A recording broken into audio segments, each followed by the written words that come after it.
right. 1, 2, 3. Hello, Okay. welcome back to the Friends of Zeus podcast. This is Yeah, what episode episode is this, Zeus? 170. 170. You really missed some good content just now, but we'll try and get back to it because somebody had the driver's seat and wasn't driving. Well, wait a minute. That's not what happened. That's That's my not what fault. happened. I went and clicked it and I didn't click. Oh no, you're steering the boat. She was driving. Oh, Oops. okay. Yeah, no, I mean it's fine. We didn't get that Yeah, far so into it, so. yeah, we didn't get too far into it, but just to catch up the audience, what we were discussing was a recent appearance on the Joe Rogan Experience of a professor named Jonathan Haidt. Now he wrote a book and he's there to talk about the book. And that's nothing surprising about Joe Rogan. But what was interesting was that this guy's book is called The Anxious Generation, How the Great Rewiring of Childhood is Causing an Epidemic of Mental Illness. And essentially what he's pointing out or what he's arguing, no, well, first of all, we'll get into the statistics about the rise in child and adolescent psychiatric problems or psychological issues being reported.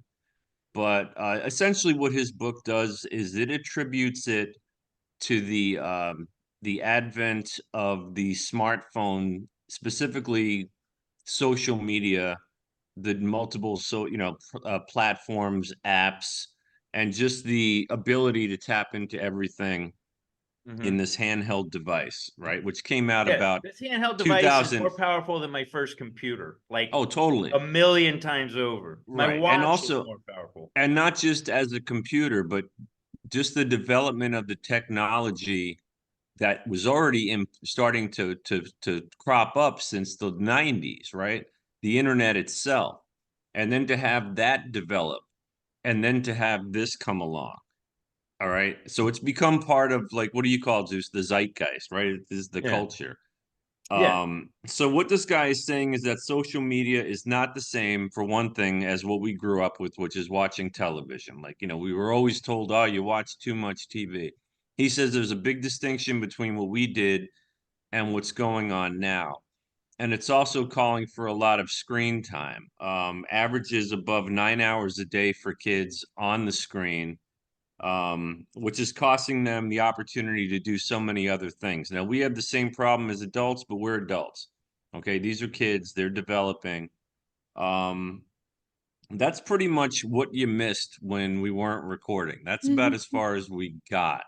And then Zeus, you were talking about you had a specific story that you were telling about Well, symptoms of this.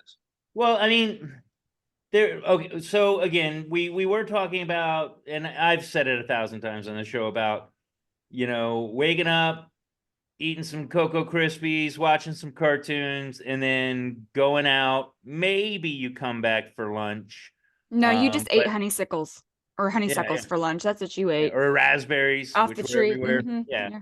And then you come home when the lights go on, playing dodgeball in the middle of the street, like just great. I mean, I look back at Your parents did not even know where you were.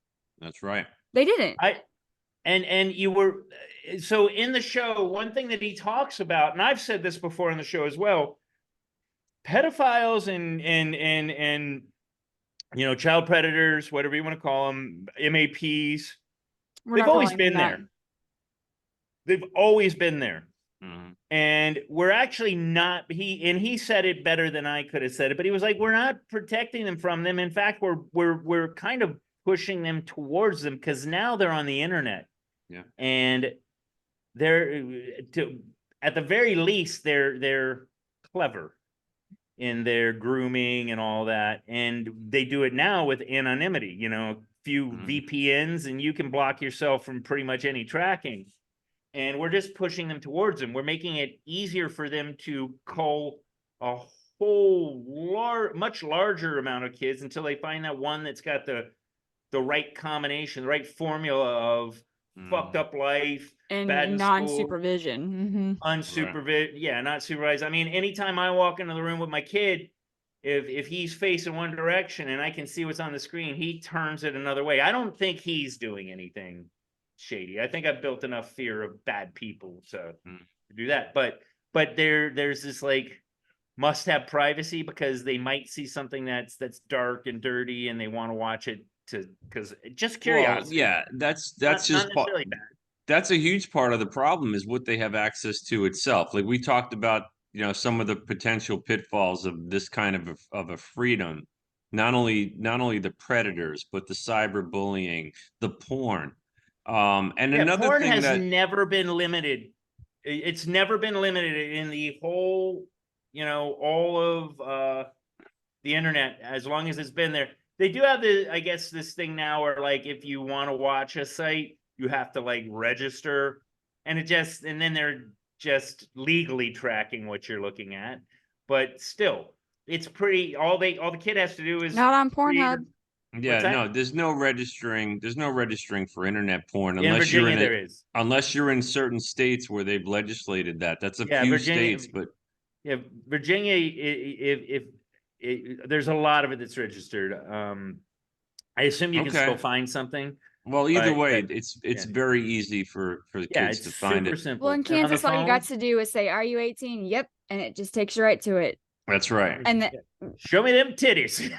of course, I'm Yeah, and 18. then another thing too with social media, just as long since you brought up the child predators and all that, another thing is it basically created a breeding ground for materials for these creeps to get a hold of. Because back in the day, if you and your kid, you and your buddies in high school, girls, guys hanging out, and you took pictures of each other, or if a girl, your girlfriend took pictures of herself for you, those pictures would be limited to your social circle. Now these kids are all going on, they all have like an Instagram page and a Snapchat, and kids are putting up their photos, wearing God knows what. So these creeps, they just go online instead of going to Pornhub. It's legal. They just look for these young people's web pages and stuff, and they can, try to interact with them or just sit back and look at what used to be private. I mean, that's another thing I didn't even think of until you brought that up. I mean, to some degree, oddly enough, the one thing that I think both sides of the aisle do kind of agree on is don't fuck with kids. You know what I mean? I mean, there is Well, the MAPs, but I think that's more the fringe far left group. I think a lot of, I well, mean, they have kids, and they can't protect them all the time. So I think to a certain degree, not full on, but I still think that both political parties are still kind of protect the kids mode. well, you can only do what you can do, but Right. what this guy's point is, though, is that it's now accepted that kids are on these looking at screens, whether it's for school or whether it's for social interaction or video games. They're on these screens all the time, as opposed to when we were young. And what is that doing to them to rewire their development? It has to be doing something different to them than that we encountered when we were growing up. It's just a whole different animal. And he talked about opportunity cost, all the things you could be doing that you're not doing, like the playing that we did as kids. And then they also touched on something that matches up with the numbers, the increases in mental illness or depression and anxiety.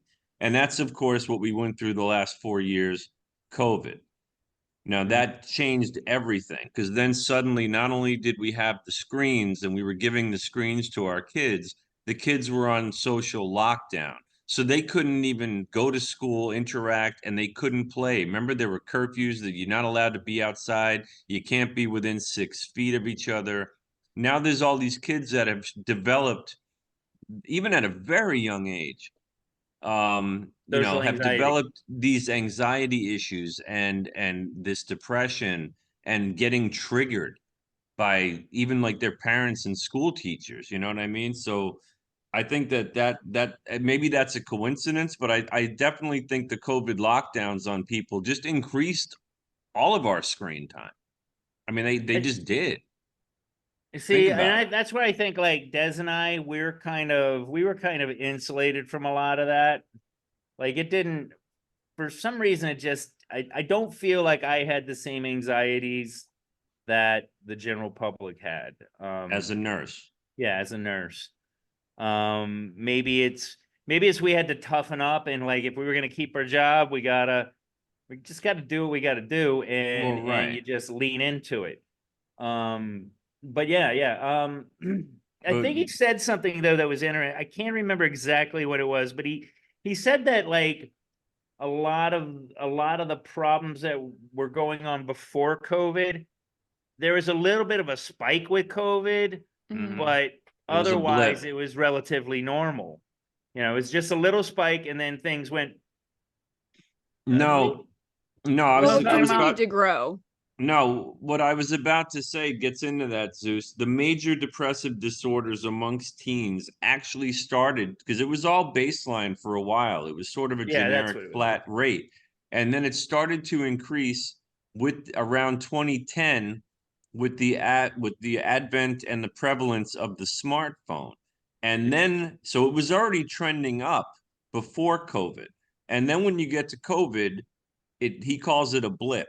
Yeah, It goes up, it spikes up, but it was already trending up.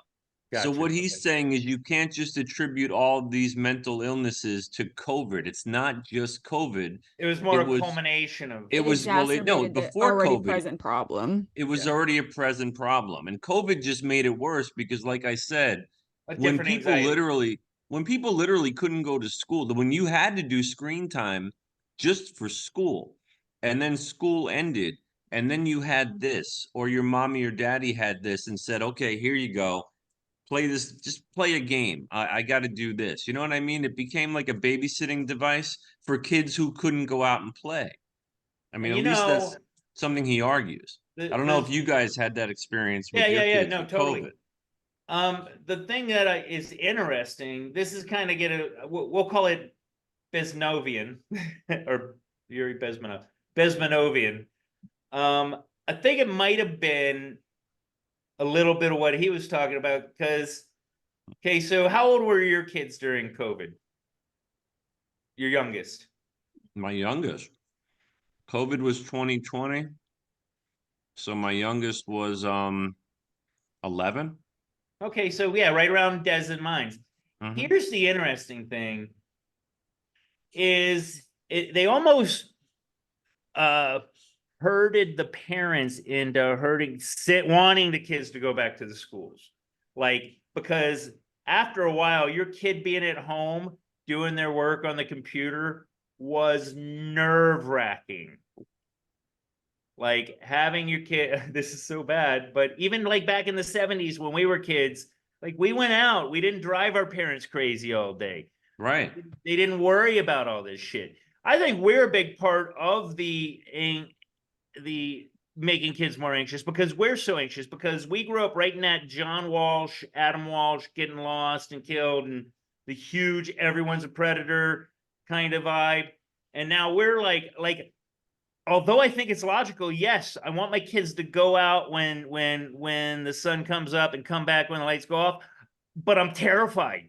And I think And that's the title of the book, The Anxious Generation, as in not the kids, the parents, us. because of what the parents are doing because It's of not their logical. anxieties, It's not and logical. which is creating Okay. the children's childhoods now. It's clearly worse to have them on a device instead of going out. And yes, maybe your kid's gonna, this is getting a little dark, but maybe your kid's gonna die because he gets into a rock fight. But what other way are they gonna die if they don't go into the rock fight? Like into the world and like create spears and weapons and Well, it's crazy problem stuff that we solving. did. It's their own problem solving. It's the fact that they're going out and getting like experiences and thrills and things like that. That's creating, memories and those neural pathways Development. developing Yeah. and Like they're Learn, I not mean, getting that. so my thing when I was a kid, I used to, do you guys know what a bolo is? It's like these Yes. three rocks on Mm. a string. And I used to be fascinated with these things. I always was making weapons like Yeah, wooden because you're swords, sick. spears. What? Because you're sick. No, because I found them fascinating. And I'd like make spears, but that's like if I had like nurtured that and done that, maybe I become a blacksmith. Maybe just from a natural interest. And these kids, if they go on, if they want to find out how to make a bolo, here's exactly how you do it. Don't learn anything about the process. Don't make an ingenuitive change to this that might make it better. Just make it as told to make it via the electronic babysitter and be done. Like it's like an overstimulus thing. Right, and that might be, and I would think most kids aren't even doing that. Most kids are just looking at it for entertainment. Like they're not trying to learn anything except maybe how to beat, a video game or something. Like, I mean, I hate to, be the old man, saying get off my lawn, but I Well, I don't. want to say our guy Haidt didn't really diss on video games. He actually didn't say that they were the worst thing. No, see, it's funny. I'm glad you brought that up because that's one thing. I talked about how the smartphone or the iPad, how it's different from the way we used to watch TVs. It was like you said, it was more communal. You watched it with your family, and you had a limited time that you could watch your cartoons or whatever. But you were And doing it with family. or even if in the morning you sat there by yourself and you ate your breakfast and your parents didn't watch Bugs Bunny with you, but they probably watched Archie Bunker with you at night or The Odd Couple or whatever, MASH, however old you are. yeah. But another thing that's different, as far as the video games, I heard him talk about this. It might have been in a different interview. Even video games were different, the gaming itself, because like when we were kids, you had levels, you had a story, there were bosses, you beat them, you beat the game. And a lot of I times you haven't did. beaten a game in years. Well, no, but not only that, nowadays they have these games with online play where it's literally endless. Like you're in a world with these other people that you don't even know, that you may never see in your life. And it's short And little bits. Like Call of well, Duty, it's like a 15-minute round, and who can kill the most people, and yeah, then but but the thing it's is, like a constant dopamine well, not boost. only that, but it's not just limited rounds. Most of these games you can do online play, like you're basically placed into a world where you can just, what is it, Worlds of Warcraft or whatever that game was that was big. That There game was was another hit. one that was a fighting game. I can't remember the name of it. Everybody was hooked on it for a while, where it was constantly just more battles, and you could actually buy points so that you could change your Fortnite. armor. What was it, Oh no, Dev? I think he's Fortnite. talking about Overwatch. Fortnite. Fortnite. Oh, That was okay. that was a big game at one point, and that never Overwatch was ended. like that too. Okay. All right. Yeah. So no, so he did touch on that even the games are different and they're more time consuming because theoretically they don't ever end.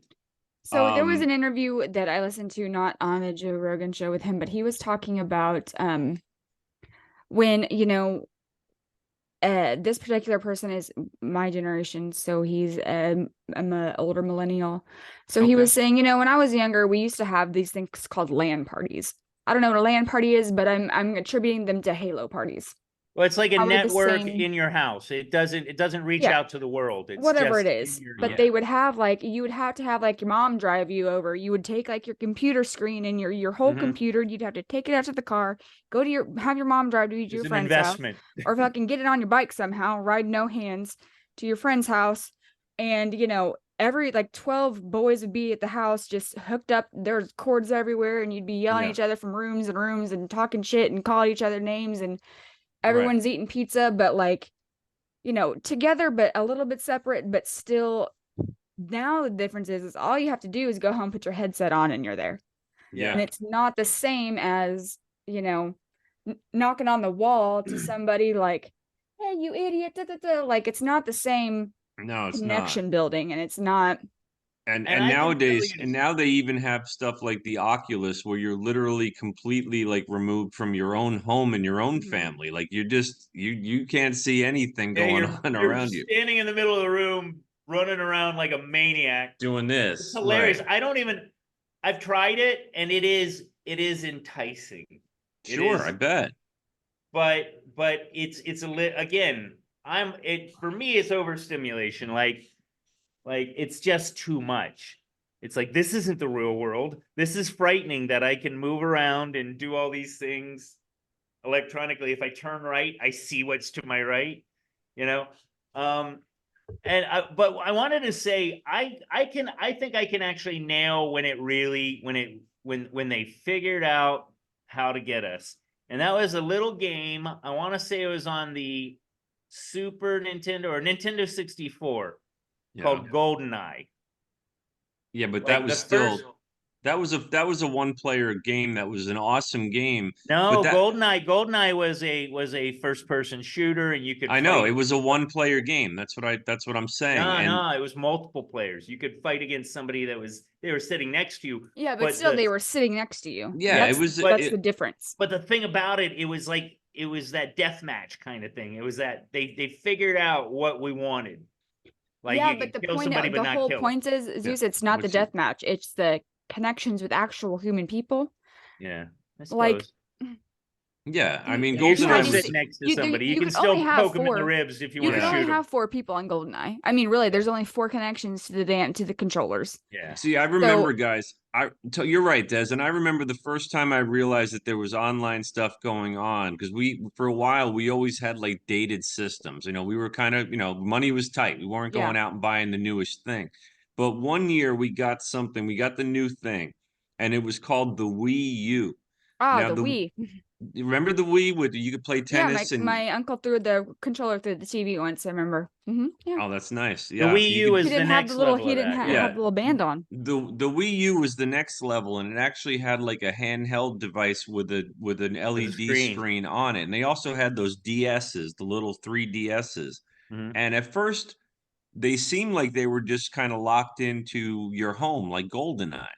But Yeah. then I quickly realized that it was an online Wi-Fi device, and you could play people, out there on the Wii U. And that was the first system I remember being able to, because then suddenly there was the Xbox One, you could do it, and the Yeah, that's where I PS. started on But it. Yeah. still, on the Wii, you were playing with other people. You could do it with others online, but there were still Right. folks in the same room as you. Oh, sure. Yeah, that my you're family. hitting in the face with your controller. more communal than Call of Duty Oh, is now. no Jack, doubt. You and I, how many nights did we play fucking Sega hockey Oh, all the or time. Madden Or PS1 hockey. all the time? All the time. I remember when but it when I was required in me high coming to school. your house or you coming to my house. Right. It was When always I was your in high house. You school, had there was games. always Halo parties. It was Halo parties. Every Yeah, I Friday night, remember all the the dudes Halo were at a thing. Halo party. Like, Yeah. Yeah, I was in law school like the early aughts, and you'd go to like some of these younger people's houses for like a party, and they would do the Halo party thing with the 4 Or Grand Theft screens and Auto, everybody remember? sitting there. But Holy cow. yeah, but no, they would just figure out how to connect like a bunch of them and have like Oh, a bunch cool. of 4-screen situations, and you're just like, oh, like a tournament. yeah. But it was still like 12 dudes together Yeah, having a in the good same time. room, or maybe I think the the next room. But difference between our generation and this younger generation is our adventures were more tactile. Yeah, Like, everything. Our development You could was feel more the thing that was being created or the experiential. fight. Yeah. And now it's all virtual. Like, Yeah. but with Joe Rogan was talking about on this Yeah. episode, like with all this haptic feedback where like you're getting a sensation that is sort of like feeling what you're grabbing. It's still not the same. And I don't think it ever will be, but their brains are being rewired. You know what I Yeah. mean? Yeah, So no, maybe totally. they're going to be more comfortable with it. For me, I'd get bored with the Oculus. Like I would like to watch a movie on it because Well- that's kind of cool. Like look left, look right, Yeah. but I don't think it's going to satisfy my need there. Okay. I think Well, it's a lot about overstimulation. Keep them Yeah. stimulated, keep them distracted. Don't let them catch on to what you're really doing. I don't know what they're really doing, but it Well, doesn't feel right. no, we'll get into that. I just wanted to get back on point with Yeah. the mental illness factor of this, like the real danger of it. He says studies have shown that major depressive disorders and anxiety disorders among teens started to increase overall. We talked about that. But now the numbers, just to have them as, actual like an idea of what we're talking about, now that we're after COVID, since 2010, the amount of these cases in girls has increased 135%. Jesus. Okay. And then boys, they actually, it's now 12% of boys have reported these mental health issues, and 30% of girls. So like literally like a third of young teen girls now are having either major depressive or anxiety disorders, and 12% of boys. And he says the reason why it's higher in girls is because girls tend to internalize Yeah. and boys tend to Yeah, we externalize. just break things. I'm mad, must break things. Like it's our caveman brains. Right. And it's basically, it adds up to like 20% of teens overall report symptoms of anxiety and depression. Now, as far as why parents resist um, these little rules that I'll get into, like why don't parents take away these phones or not provide these phones? He says that it's a couple of things. It's social pressures, like what are other parents doing? What are the neighbors doing? And then also the school is requiring in many cases more screen time, not only at school, but to do their homework, to take exams, etc. Like everything is online now. So it's very hard for parents. In some cases, there was even a case in the article I read, the NPR interview, where apparently like parents were arrested because their kid was just out and about doing out, and they said that there was neglect because he wasn't being watched. So And that's bizarre. the opposite of what we had growing up, Zeus. I mean, it's not even the same planet. Mm-mm. He's actually started his own. It's like this. It's called the Let Grow experience. He and a partner started some kind of an education initiative that they're trying to get schools to embrace, which essentially advocates, more autonomy, getting your kid to learn how to do things on his own, and then obviously letting your kid or advocating your kid play outside more with other children. And that's pretty hard to do when all your neighbors' kids are allowed to do Mhm. this or Oculus or Yeah, it's got to be done on a larger scale so you can get real numbers from it. right. And that was the thing Rogan kept saying, like, dude, parents are not going to do that because this is so fucking easy, So you actually have to really show, you got to line up the numbers, the major increase in children's mental health issues with the phenomenon of the social media technology.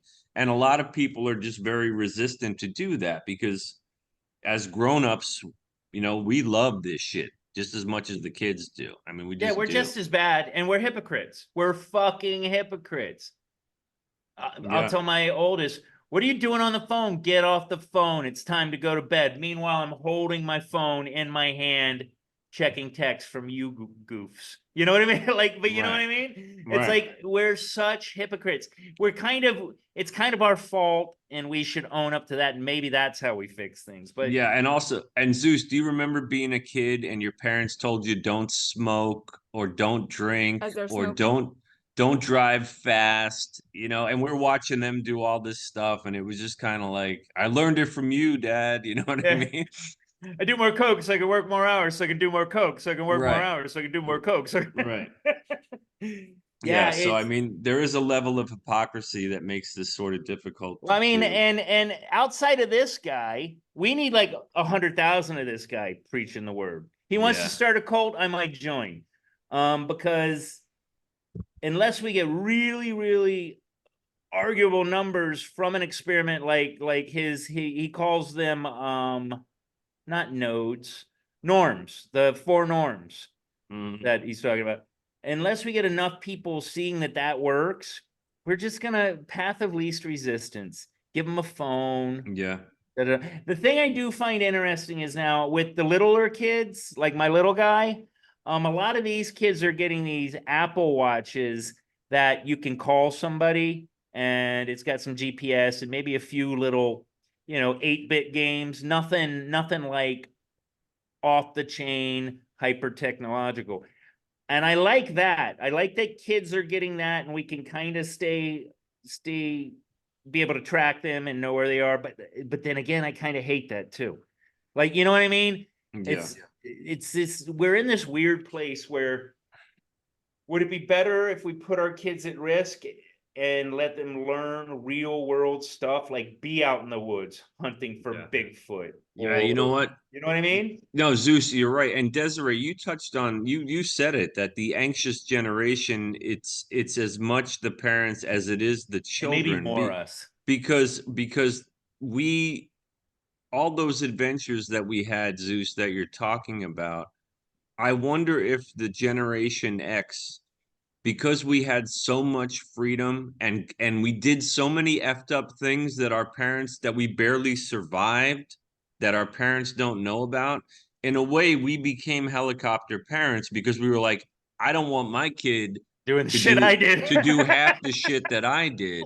Mhm. And so when this thing and the video games, whether it's the Wii U or whether it's the online play with the platforms or, whatever it is, that at least they're only staring at his screen in their, you know what I mean? Like you don't know what the hell they're doing and it's doing harm to them, but at I'm least gonna, you know where they are, I guess. And yeah, that's yeah. why everybody says, "Oh, I had to get my kid a phone in case of an emergency." We didn't That have that never shit. happens. That never happens. You never need that I phone know. to I know fucking. there was an argument on the phone free schools situation where parents are arguing back because they're like, well, what if I need to get a hold of my kid in case like there's a school shooting or whatever? And I'm like, What happened when you were a kid? what's the phone gonna do to stop the school shooter? It's Mhm. Film it? nothing. What is your kid being able to tell you that that's happening is going to change the situation that's already occurring? Mhm. So Like, Yeah, I know Yeah. you're right. That's bullshit. Here's an interesting. Okay, so when we were kids, I think Jack, you probably didn't. I wasn't like a drug addict, but I smoked some weed. I tripped once or twice. Yeah. There's something to this story that I'll tell you. I don't know how to connect it. Maybe you guys can, but it feels like it's important. So one time I did some mushroom tea, right? How old were And you? I was probably like 16, 17. Okay. Anyway, long story short, I'm tripping balls, seeing bees coming out of the walls, shit like that. I mean, in retrospect, hilarious. I wake up in my parents' bed and they're like, "What the fuck are you doing here? Get out of here." And I'm like, "I can't." Why? Because I was naked.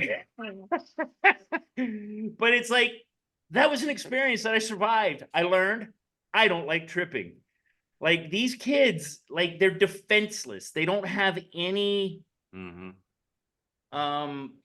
concept of what the world is like. They're gonna go do some MDMA, take too much, and fucking end up in the hospital. I made a stupid Right. mistake, or and you they're know what my not. parents did? They laughed their fucking asses off, and they picked on me for it for a decade. You know what I mean? Like Yeah, no, there's a humbling experience to making mistakes, and it really does build way more character than beating somebody at Call of Duty. yeah, and Zeus, there's also something to be said for memory making. Now, as much as that's an effed up memory that you It's a have, great memory. I love it's a it. no, and what I'm saying is your parents ribbing you about it for Mm-hmm. years after. Remember that time that Zeus woke, we woke up and Zeus was like, it's a memory and it creates a positive environment. Like it's a family matter. Like if your kid's just constantly on a screen, whether it's in the room with you in his own room or out in the street with his friends or in the game room or whatever, there's no memories being made at all. Like I mean, that's the thing that I mentioned I think before, the opportunity cost. The more screen time you're on, the more shit there is that you're not doing, that you're not experiencing, whether that's with your family or your friends. I mean, he even said something about the screen time. This one of his solutions is to have the school free zones, like Des just said. And he was talking about how like in between classes, instead of the kids laughing together in the hallway or talking face to face, eye to eye, hey, what are you guys doing later or whatever, It's so weird. they're just walking around texting each other. They're not even talking to each other. Like, you know what I mean? Like, it's About like, about the only thing we can learn from walking around our cell phones is we're gonna have better peripheral vision. Like you can walk with your phone, walk across the street, know the cars are coming. Like that's I mean, It's ridiculous. But a Right. more important thing, not just the memory, it's a funny memory. Nobody Yeah. was harmed. I did something stupid. But the greatest thing about that is you learn your limits. Like my parents were like, made fun of me, but I also knew that they loved me. You know what I mean? Like there's this Yeah. real visceral fucking will be with you through anything. Mhm. And we appreciated that. And that's a big thing with the kids today, is they don't appreciate anything.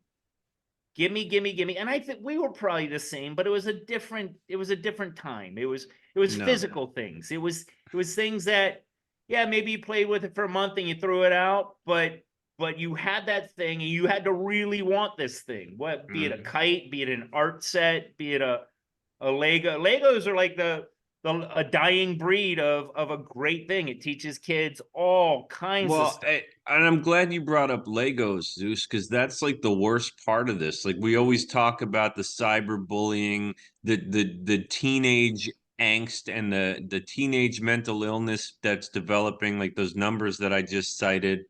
But when you think about the little kids, the Lego players, right? Like when we were kids, Des told the story about the being in a store and one kid is allowed to run around and touch everything and be annoying, and then you see parents in aisle 5 and the kid is just sitting in the grocery cart, the little seat, and he's got the friggin' thing and he's just doing this, right? So what do you think happens at home? Do you think they're showing that kid how to build Lincoln logs and doing all that? Kid's probably doing the same shit for hours and hours and hours. So I mean, it's really affecting development, Yeah, yeah. not I mean, just what does your kid do if they can't figure out what how to put something together on their Lego? What do? What's the They first ask thing they do? Siri. What? They ask Siri. I was going to go with YouTube channel on that specific thing, Yeah. that specific set. And it's a And- great, like, let's hold on and not act like you don't do the same. I Yeah, really but we're don't. adults. I don't. But though. well, good for you because I do. All Yeah, the but time. we have a fully developed prefrontal cortex or whatever, like where you learn how to have an attention span and address a task at hand. or Like they learn to leave it and come back later.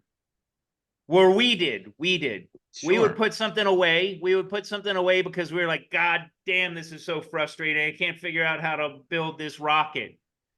And then we'd hear about another kid that had one, and we go, hey, do you know what happens with it? There's like communication, like Yeah. everything is pointing us towards being like these uber Well, individuals that Well, don't. and what about learning trial and error? Like you don't have Yeah. to. It's like taking a test, but you have the answers to the exam. You know what I mean? Like you're not learning how to do anything. You're just like copying what you're seeing, and that maybe you'll get something out of that. I'm not saying you won't. Like I'm not going to sit here and say there's nothing positive about the internet. Like there's definitely some positives to it. We No, know like that. learning a guitar. That's a great one for the internet. You can, Sure, because you're still know? using your motor skills. I mean, absolutely. You know, it's just And that the you have a plus is free that you can teacher. rewind it back and a Yeah. guitar tuner made, you get an app on your Mhm. phone. There's a lot of great things, but They're but dangerous. but the internet is oversaturated with useless shit. Like we created things. Like I said, I like to make like weird weapons and build forts and stuff like that. These are skills that could have. I mean, I'm a nurse, so I guess I'm doing okay. Yeah, I mean, Mhm. but these were things that I could have also done. I had an aptitude for these things, and the kids don't. They don't have these aptitudes. They don't learn anything that they can do that doesn't involve something electronic. I Right. mean, yeah, 9 hours. I think that might be low. It But is low. It is low yeah. because they're on the screens even at school. So when they're home and they're fucking around on their phone and then their video game and then their television, if they're even watching that. Like even how you and I use the web, like we mostly text. I think it's safe to say. I mean, we probably watch our little TikToks. I removed I don't. TikTok because I use TikTok it. is fucking annoying. I've got But my email, my texts, and my phone. Other than that, I really don't use it Well, that like much. Jason and I, this is an interesting evolution of things. Jason and I we probably talk every day, and we probably text almost every day. But now we've moved to not typing in words and just sending funny Instagram reels that we see. We've gone from not actually using words to this like video form of like an emoticon. You know what I mean? I don't want to use words. I'll just send a picture, and you can figure out that an eggplant and drops is something disgusting. You know what I mean? Yeah. It's an interesting evolution there, and he and I love talking. We have great conversations, but we've advanced to this or degraded to this thing where we just send texts, and they're funny. Memes are great. Yeah. Well, that Memes are a goes big to a, part of language, well, you but guys are adults, right? I mean, that goes to a whole other thing. You've got a generation of kids now, maybe a second generation. They're literally, some of them will only communicate that way, like through emojis and memes, etc. I Like find it they're losing grasp of just language and syntax and grammar, and they can only communicate this way now. And I I really mean, think it's a degradation. Like it used to be it like is. ROFL, rolling on the floor laughing, and now they've moved to a picture of a happy face Yeah. smiling. And Yeah, like that's it's like we've devolved to like caveman days where we're right, just right. drawing, I think it's it's an not. alien. Yeah, right. It's All right, so bizarre. wait a minute. So just to get back on point, as far as this, as far as he obviously claims the smartphone because it gave unlimited access to social media, online video games, etc. It's got a detrimental effect. He says there's four foundational harms.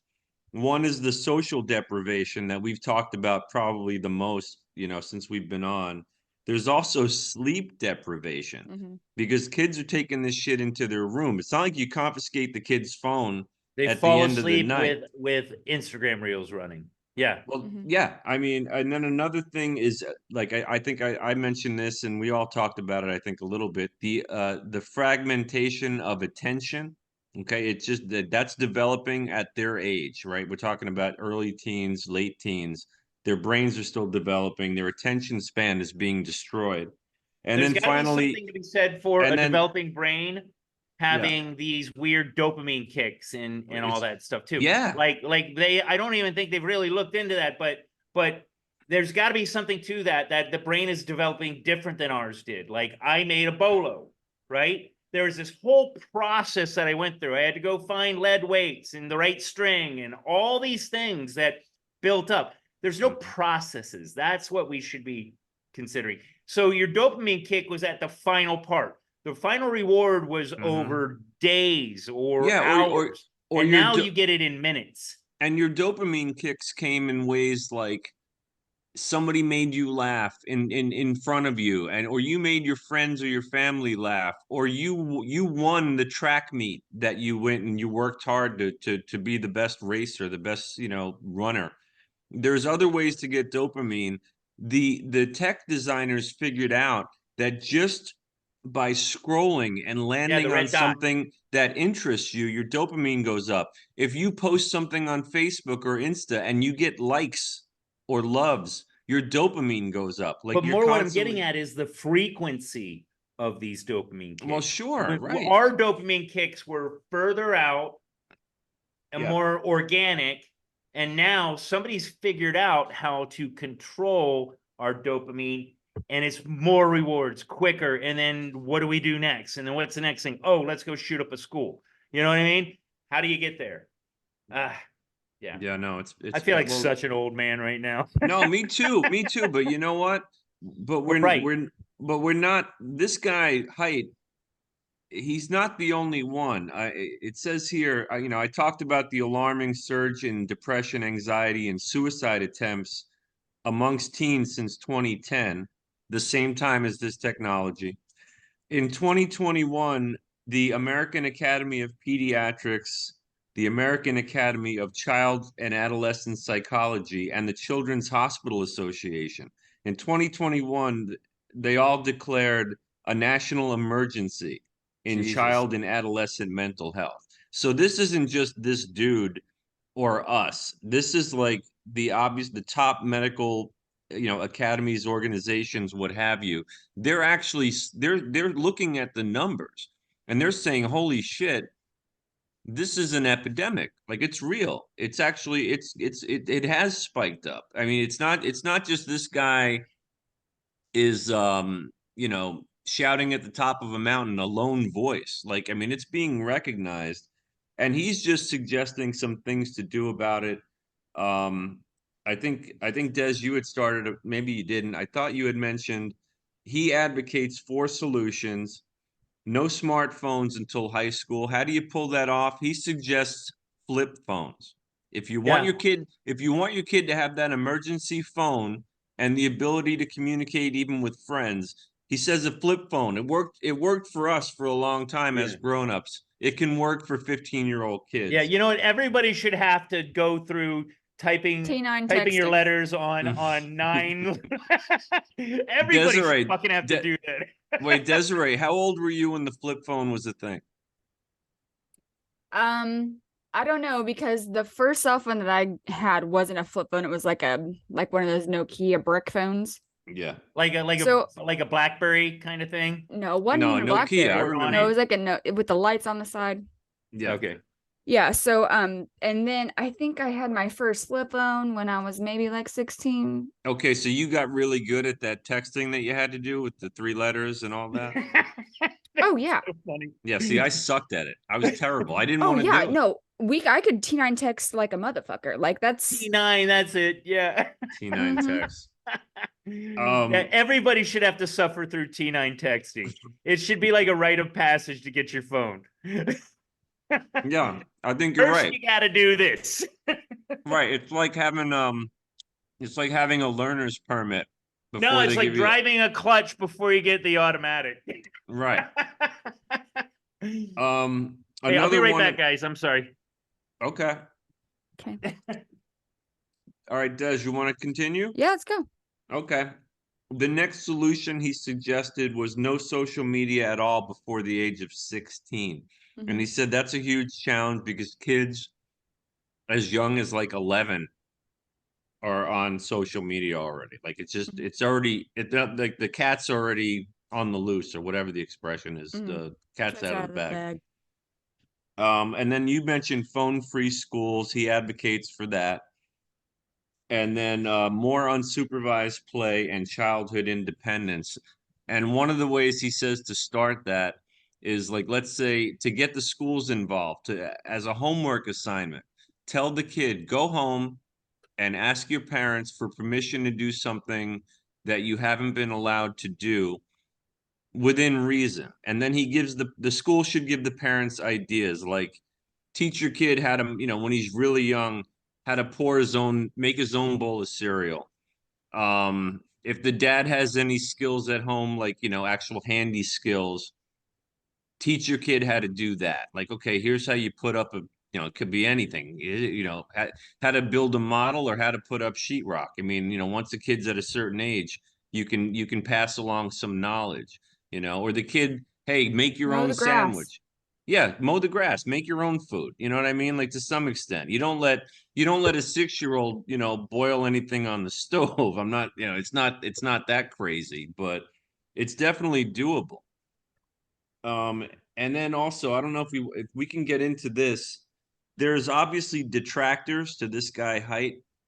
There was an article written, I think it was in the Guardian, where they were talking about the flaws in his claims, right? I mean, that his research says one thing, but there are other studies That that say something actually point different. out, what's that? That say something different. Well, yeah, there are studies that say that there are even like positives that come out of the proliferation of the screens with the young people, and then also that he's arguing correlation equals causation. In other words, it's like a coincidence that the smartphone was invented in 2010, and then all these mental health issues started to spike, especially with COVID. And then as far as the COVID, causing that blip or that increase, they say, well, that's because it was COVID. It was just because of the lockdowns. it I had think nothing. that was more It had isolation. nothing. That it had nothing to do with this. And then meanwhile, when you're on lockdown, what else can you do but screen time? Like obviously that one doesn't negate the other. In fact, it may. The argument to that is, what about, World War II in France?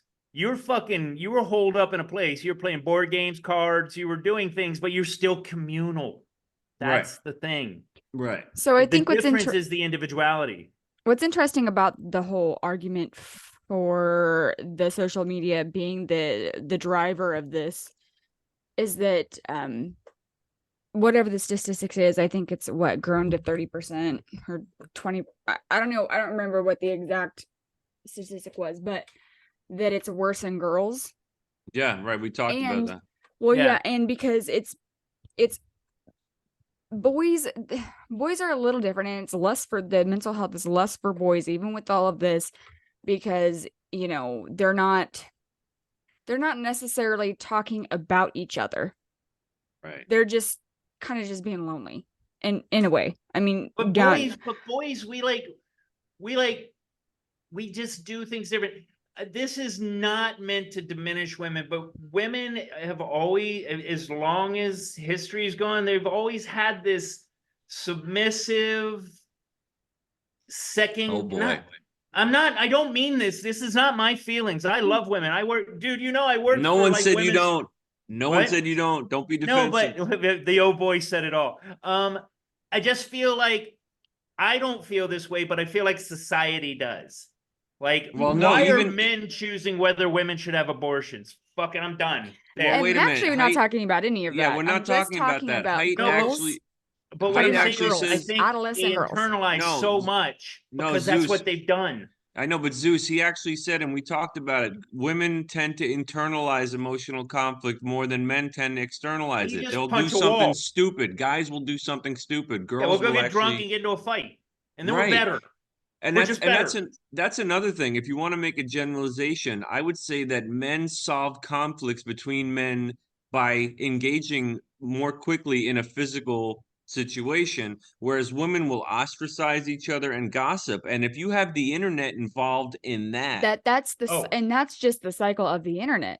Right. I mean, what is social women media? Are fucking brutal. Talking about people. Right. And we're already, I mean, I'm a girl. I'm not even going to start to act like girls don't talk about other girls, because that's all we fucking do. That's right. And it's always going to be what we do. We're girls. That's what we do. We compare ourselves to each other. We talk about each other. We talk bad about each other. We talk about boys too. We just do. We just do. You're right. But Des, when you broadcast it to the whole world and the internet, the bullying factor it's exponentially increased. When I was younger, I didn't know that 1,400 people were talking about my nose. When I have the internet, I know all those people are talking about my nose. You've got a great nose. I'm just using that as an example. Right. I don't have a problem with my big nose. Big as it is, it's gorgeous. I don't have a problem with the nose. I don't even care. I wish it was a little bit more pointed up, but that's not even a big problem. But that's it. Like, you don't, and then so the spiral goes, and this even before this is just spiraling. Girls, doesn't matter if they're internet present or not. The internet just makes it 10,000 times worse. So now you know that these people are amplified. People are saying these things about you, so you want to change it.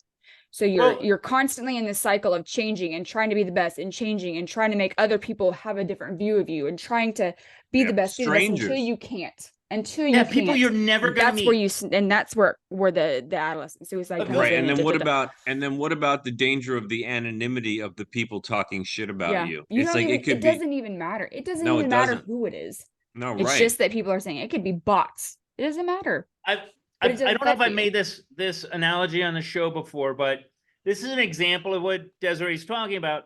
I haven't said this in a long time, but as some of you may know, I'm a psychiatric nurse. But there's an interesting disorder called borderline personality disorder. And this is a compliment on women, because borderline is basically you want people to spin plates. Or for those that are watching this that are younger, spinning plates was this guy would run around and he'd have these plates on sticks. And he'd spin them and he'd have to run over and keep this one spinning. And the whole trick was to keep them all spinning, like juggling, basically. But so my argument is women that are borderline personality disorder are so much fucking better at it. You don't even realize it. They'll be like, can you go get me a milk from the back as a nurse? I'll be like, yeah. And then you come back and they go, could you give me some cereal? Like they just fuck with you all the time.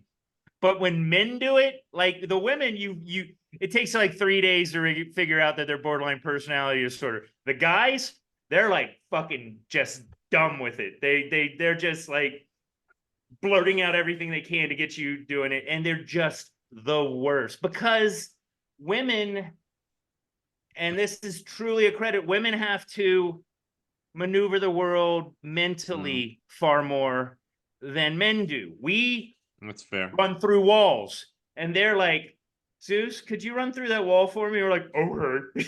You know what I mean? Like women are so much more adept at using their mental awareness and their psyche and their ability to manipulate their environment without physicality. Right. Whereas They're more men, savvy. They're more savvy. yeah. Where like they'll if on a mental health unit, they'll be like, hey, could you open that door? And the guy just walks up and tries to kick it like 50 times. No success, but Right. but there's just there's a difference. And I feel like men against women, or just maneuvering around the world, women are far more adept at doing it without having to cause serious havoc. They can have Okay, but What I'm saying is you guys don't understand because you're not girls. What I am telling you is girls against girls is fucking brutal. Brutal. Like it's Right. brutal. You guys don't have that. Guys don't. No, we'll just get in a fist fight and that's Yeah, all. so like Done. even now, like I'm older and I'm older in my life, but What are you, like 27 now? and it never stops. When I go out, like when I go somewhere, let's just say I go to the bar, I don't know, and I get dressed up to go out, it is not to impress guys. It's never to impress guys. I promise That's you right. that. It's That's always right. to look Bitches, better how than hot you other are. women. Yeah. It's always to impress other women, Right. to look better, be the best woman in the room. It's not about guys. It's never about guys. It's to be the apex vagina. Basically, yeah. Basically, yes. And it's so ingrained in us. And like, it doesn't matter. There's things that 11-year-olds that are like, I don't know how they're getting money, but they're going to Sephora and buying these like nothing is cheap at Sephora, but just purchasing these extremely expensive skincare products at 11 to start the process, like anti-aging creams, and it's all to just never be ugly. It's never to be the ugly one because and it's so, oh my gosh, you have no idea how powerful that to never be ugly is. Oh my gosh, it's crazy. And if you're young and with all this, so like the Instagram, because nothing on Instagram is real. Nothing on Instagram is real. But you don't know that when you're 11, and just seeing everyone's perfect lives, perfectness, they're extremely photoshopped photos. Mm-hmm. You want to make yourself be like that. So you're doing, it's just so the cycles, and guys don't have that. You don't. Yeah. Right. Not No, to there's that degree. there's definitely a negative social cultural effect on girls. Like you said, the numbers don't lie. It's affecting them more in terms of mental illness. I think that's a huge part of it, Desiree. It's because women are just wired different, and this stuff is a breeding ground for that comparing and that pointing the finger. And then also, I mean, now that we've got a generation that's already grown up like this, not only these kids that were learning about skincare products when they were 12, 13 years old, they turn into 20 somethings that are already getting Botox. Yeah. I mean, it's nuts. Or plastic surgeries, or lying about their age to get a boob job, or Yeah. they were doing that when they were my age. Or like, what do they call that? The lip fillers or the lip fillers. injections? Botox, yeah. No, Botox is on your lips. It's I don't know. Isn't it botulism or something? It's like, yeah, botulism. That goes that's for wrinkles. I think it's Juvederm that goes in your lips. But Isn't there's it like several different products collagen or anyway. something? It's collagen injections. So there's wait a something minute, to be guys. said for like these people that are identifying as things. Like one would think the natural inclination that if a woman feels less attractive, that they would go away from what makes them unattractive, not lop off their breast or get a It's a whole penis. different. Like, no, it's not though. Because think about it. Wouldn't the natural inclination to be better at what your attributes are than to just dive right into the Not if you there's don't feel nothing good about more yourself in the polar first opposite place. than becoming a guy, you Well, know? we'll get to the possible negative. I think there's definitely an influence through social media, whether it's the trans stuff or whatever else. Well, like if I felt like people thought I was feminine, I'd want to bulk up. Do you see what I'm saying? Like, I could understand a woman wanting to be prettier, maybe the Botox and the botulism and all that stuff, but not go hardcore the opposite direction. That's where all these TikToks of like the transgender stuff and the Yeah, drag well, queen no, dude, happy we'll get. hours and all I that. want to get into TikTok, but I just wanted to follow up on what I was saying about just before we can close the book on it. The Sure. I'm people sorry. no, it's okay. The people that are detractors to this Haidt guy and his book, I was, Des and I had started getting into it. One, they argue that Haidt is basically equating correlation with causation, and Mhm. they say that that's a bogus argument. They also say that he is appealing to ignorance, logical fallacy. In other words, if an alternative to this mental illness spike is absent, therefore my hypothesis has to be it. In other words, since there's no other theory, I'm going to posit that it's all screen time's fault because there's really there's It's a no other culmination of explanation. things. Yeah. Right. And so that's one. And then these detractors, they have their own studies. Some of them even suggest that there's a positive that comes out of kids having all the screen time. And some of the things they cite, they say that I love this. It's like a sales pitch for the internet. It's like they're in bed with the tech companies. They Yeah. say that the internet forms aspirational and inspirational communities. It provides an outlet for creativity. It lets them do their homework because now the schools are requiring them to do it. But the And answer's there on the internet too. right. Well, that's what I'm saying. And then it also fosters an interest in creating content and forming organizations. And then finally, the phone itself, it's a map, it's a camera, there are books on it, there's an encyclopedia, it's a Walkman. In other words, it does all these neat Yeah, things. all those But things are true. I think I do agree with all those things. no, Yes, I it does all disagree with those one of them. things. I disagree with one Except of them. for it also has these negative effects.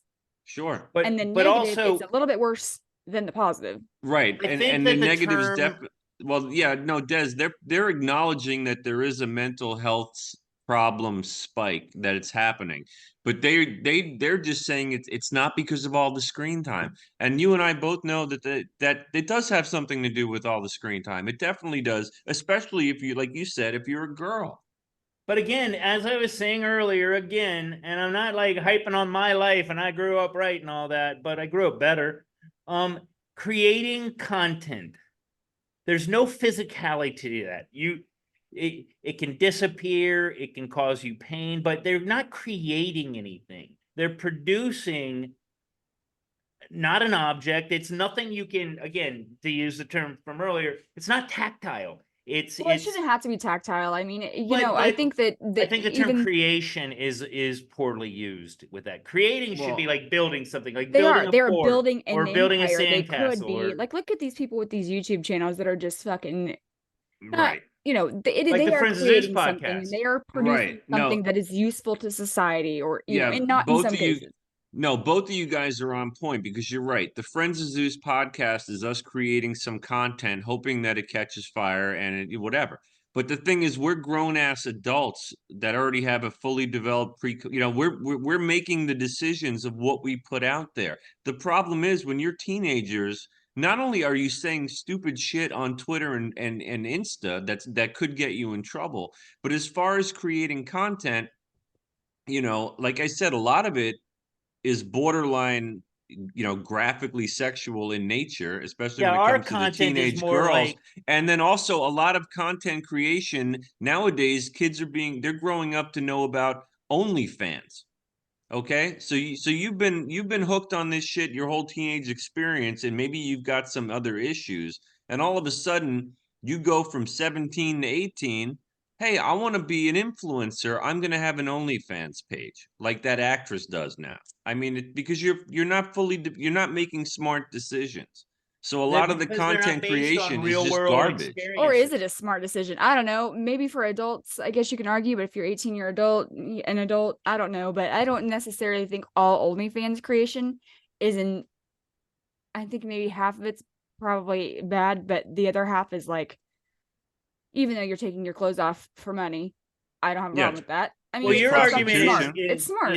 is that I don't see. I would argue that it's not smart. It's clever, Clever. but Okay. smart is what we do.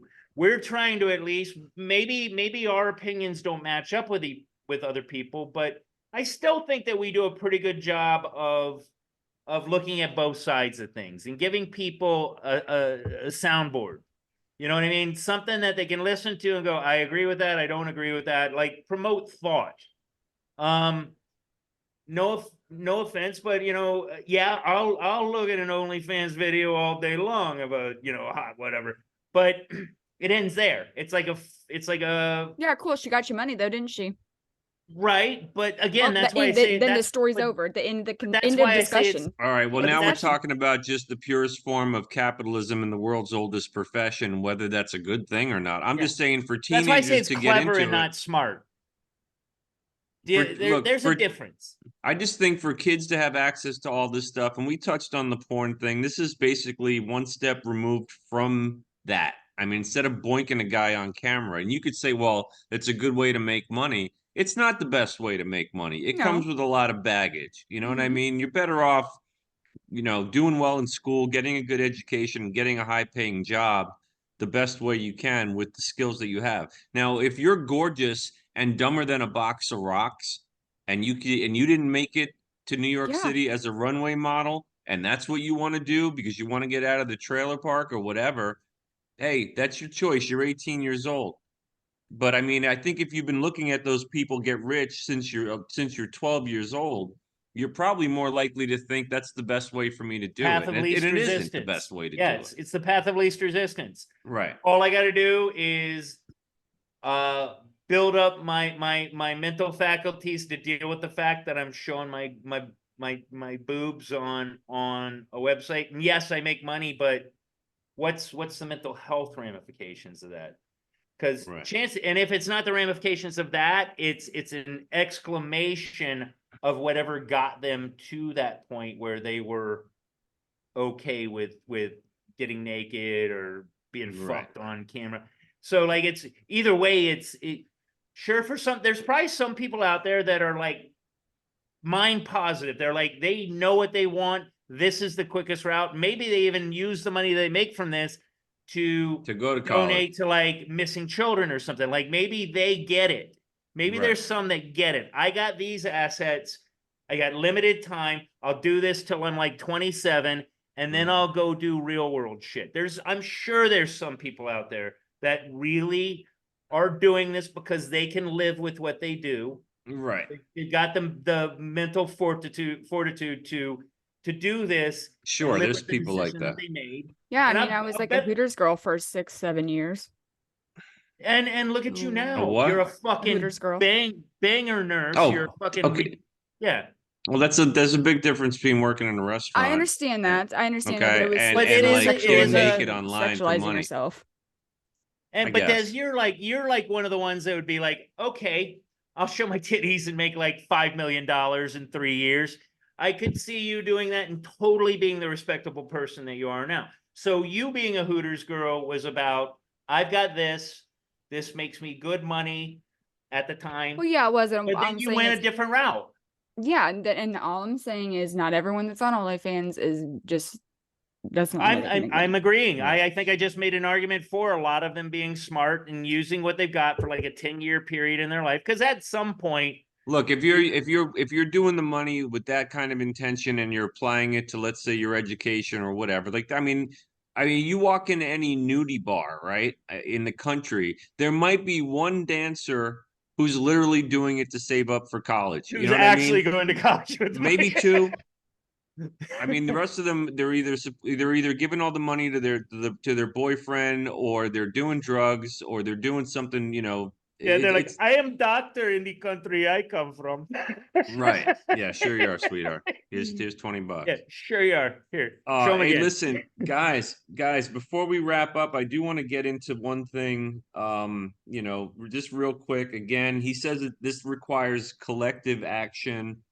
Part of the problem is that, how do you not give your kid a phone when everyone else does it, when everyone else has one? Like, I mean, Zeus, you've got a teenager that you've been trying to avoid giving a cell phone to. He You've finally talked got one. about it multiple times. And then his retort is always, everybody's got one. What's the problem? You know what I mean? My kids went through that too, because I had an age minimum as well. And I didn't even want to do it then. But I faced the everybody's got one, and all the parents say you need it for emergencies and all that shit. So Actually, you know basically, why we gave him a phone? Because his basketball stuff. So well, like, that's what I mean. There's always a yeah. reason to make it But easier. I was actually the weak point on this. He is playing basketball and he's actually getting good now. But sure. anyway, we were missing like practices and games and all this other stuff, and they were going to take him off the team. Now he may have just maneuvered this, which would not surprise me. He's a bright kid.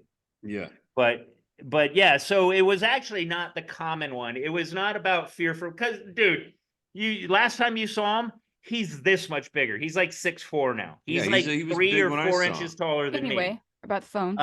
But so Yeah. we weren't worried about him getting hurt. He's gonna lay a smackdown on anybody who tries to hurt him. No, yeah, I mean, I'm But just what about the saying that phone? that's an argument that that's a reality that It made parents our deal lives with. easier. We were lazy, is what it was. Another challenge to this, to getting, let's say, he argues that if a third of the parents institute his 4 solutions, Mhm. that might get things to change. But I don't know if that's true. I think a third of the parents would raise their kids differently, but that's not going to affect everybody. But it's got to start somewhere. He says the challenge is they also become babysitting tools. Kids are already hooked. He said phone-free schools. A lot of schools themselves aren't advocating for that. In fact, they're saying the kids should be able to keep their phones. And then finally, his whole point really is that we're scrambling the kids' mental development. Again, it's instant, free, immediate gratification, which is why we as grown-ups, we like it. And then the desire for approval and for others to hold them in esteem. That's a big part of the internet hook as well, because of the likes and the loves and you're beautifuls and all this shit. Now, one thing I wish we had more time to get into is specifically his issues with TikTok. Okay, that specific app. Now, he said the thing is that the videos are short, they're addictive, they provide that instant dopamine, they break down the attention span. He argues that they're a social contagion because of all the things that they can inspire, like these mass movements that create peer pressure. One of them is like the trans movement. That was a big thing that grew out of this. The pro-Palestine, the anti-Americanism, a lot of these things that have sort of taken hold of the youth right now. A big part of it is because of these little short blips, these little short reels that you see on TikTok. That's where these influencers came from. It's not having a page like we do or having content like we do, a long form conversation. It's just these little, these little, I don't want to call them attacks, but they're little grabs at your attention. And when enough of these influencers are out there, I think I'm a girl, or I think America sucks, or whatever. Or I think I have And this mental illness, because they did talk about how mental illness can also be contagious. that's right, a social contagion, just like the trans stuff that we've talked about. There are mental illnesses that are exacerbated by all of a sudden it's cool to have a therapist, or I've got these Oh issues. God. You know what I mean? Like, and it's funny. I was talking with Dana, and I were watching some of the Haidt video and talking about his issues with TikTok. And Rogan said, "Well, what do you think of this legislative movement to ban TikTok? Like, do you think is it because of all this stuff?" And he pointed out, or maybe it was Jamie, and then Haidt just kind of, went a, he expanded on it, was the whole issue with China, that this is a Chinese company. It's controlled by the CCCP. They have access to all of our data. But Yeah, what and if any company that works there has to fall in line with the Chinese yes, government.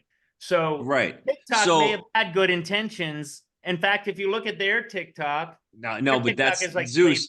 piano. That's how we know that their TikTok over here did not have good intentions. Right. TikTok came out the same time, basically roughly when COVID happened.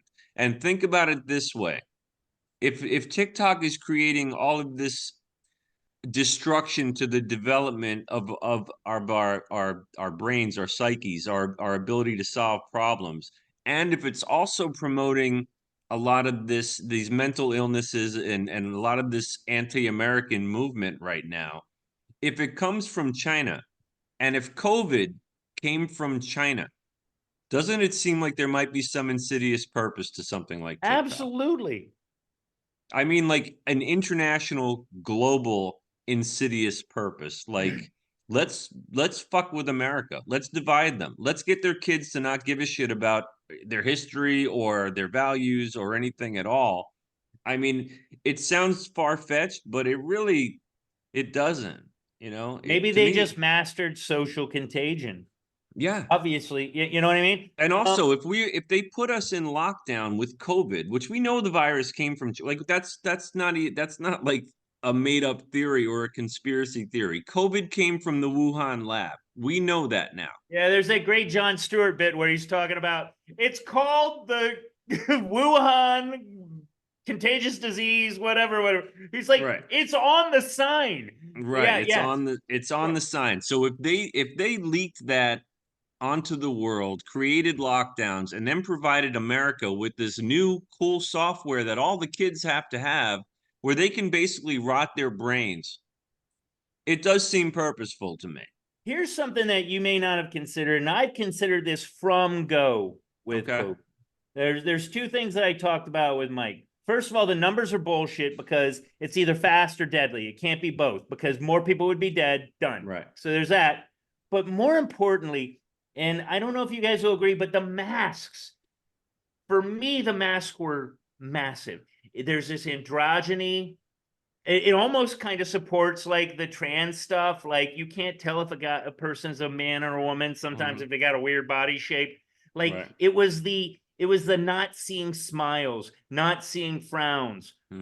I can't wrap my head around it, but No, you're right. there's something to that. The androgyny of the masks was maybe one of the biggest contributing factors to where we are now.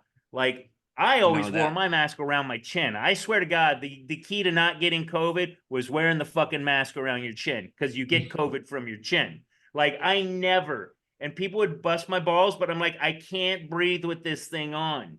Yeah, So I you just would can. always, I can't. I have horrible Well, look, allergies. I don't want to just talk about COVID. I mean, I'm just saying that if they did that, and then if they added this to Insidious. the gravy, let's say, and they're trying to like seed division and essentially degrade the development of young people in this country, and then also trying to skew their minds to some different political and sexual avenues. It's sort of the Bezmenov recipe Oh my God, it's so Bezmenov. instantaneously. Yeah, Even though I think TikTok it's did come out before COVID, like a No, but couple years not before. long before COVID though. Like Desiree. like 2017, 2018, Okay, and COVID was 2020. 2020. Actually, COVID they were working. No, COVID really was 2019. I mean, that's Yeah, when but that's when it started. yeah, it didn't get here until we weren't Well, on it got lockdown until 2020. well, and how many right. We deaths weren't were locked down until also how 2020. many deaths were attributed to it that we didn't know was that until post, Well, and not only that, I'm just saying if the virus and the app both came from the same country, which is our international adversary that wants to see us no longer exist, at least not our system of government and our global dominance. It's not. we are talking about a country that literally scrubbed the web of the guy standing in front of the tanks at Tiananmen Square.